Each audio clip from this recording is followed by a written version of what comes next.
Todos estos meses, todo el tiempo de marcha por mi familia, por la comida, por el pueblo.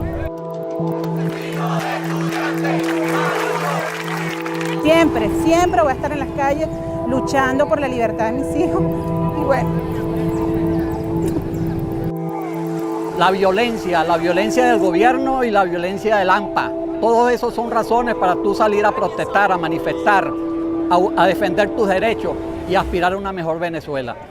Venezuela waxay ahayd dowladda ugu qanisan Latin America waxaana haysataa keedka shidaalka ugu ballaaran ee dunida nidaamkeeduna wuxuu ahaa nidaamada ugu degan caalamka intiisa kale marka loo eego laakiin waqtiyadan dambe dhaqaalaha Venezuela run ahaantii aad ayay u liitaa dalkana waxaa ku jira sicir barar kaasoo lagu tilmaamay inuu yahay sicir bararka ugu ballaaran ee uu dal soo waajaho taas oo ka dhigtay waxyaabaha nolosha biiska u ah sida cuntada caafimaadka inay erga isku shareebaan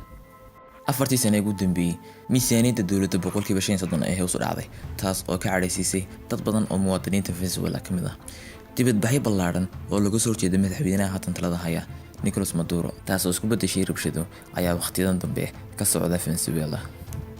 hadda waxyaabaha isweydiinta mudan leh maxaa keenay dal ugu qanisan Latin America inuu shacbigiisu dadkiisu boqolkiiba 50 aanu yiraahday haatan ay gaajo dhimanayaan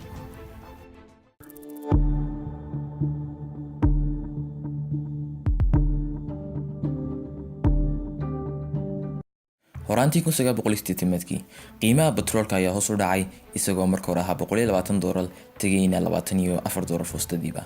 taas oo noqotay dhibaato weyn ku habsatay dalka Venezuela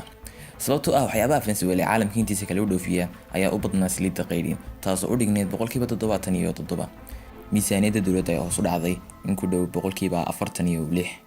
dhaqaale xumo ayaa shacabka u geysay inay doorto madaxweyne cusub kaasoo ballan ugu qaaday inuu dhisi doono kaabayaasha dhaqaale kobcin doonana dhaqaalaha dalka Venezuela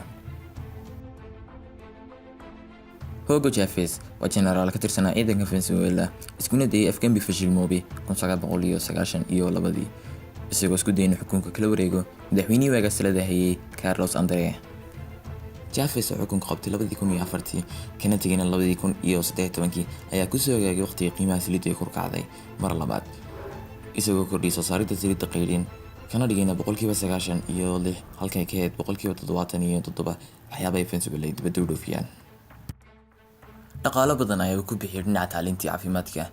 sidoo kalena waxa uu hoos u dhigay xadka sicir bararka taagnaa waqtigaas hase yeeshee Chavez ma uu dhisin ilo dhaqaale oo ay Venezuela ku tirsanaato ama ay kaga maaranto saliidda qayrin markay qiimaheedu hoos u dhacday mar labaad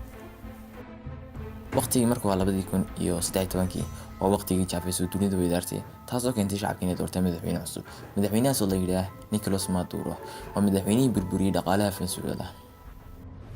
sanadkii ku xigay oo waqtigii qiimaha saliidda hoos u dhacday taasoo u dhigneyd in Venezuela ay khatar ku sugan tahay mar labaad sidoo kalena dowladda uu u milahayn inay u soo dhoofiso shacabkeeda dadkeeda muwaadiniinteeda waxyaabaha nolosha biiska u ah sida cuntada iyo dawooyinkaba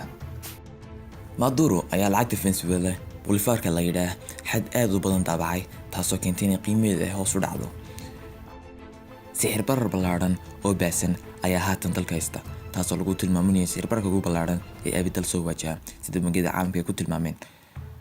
dhexdii sano ugu dambeeyay qiimaha shay walba uu kor u kacay in ku dhow 2 milyan jeer bilaabkeed amba daani soo kala dhigno